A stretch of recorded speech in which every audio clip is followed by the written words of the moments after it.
जन्मदिन हो या तीज त्योहार हो, कोई भी पर्व हो,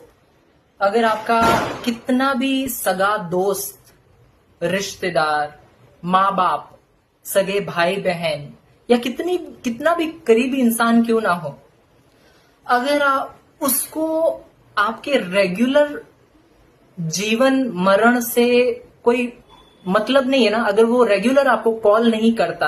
आपको पूछता नहीं कि भाई तू जिंदा भी है या मर गया है, ठीक है, जो इंसान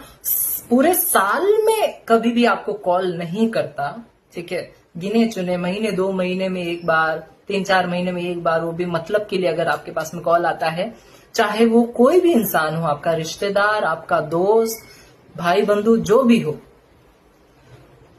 उससे जन्मदिन, दिवाली, होली, राखी, ये सारी चीजों पे फोन करने की कोई जरूरत नहीं है, कोई जरूरत नहीं है।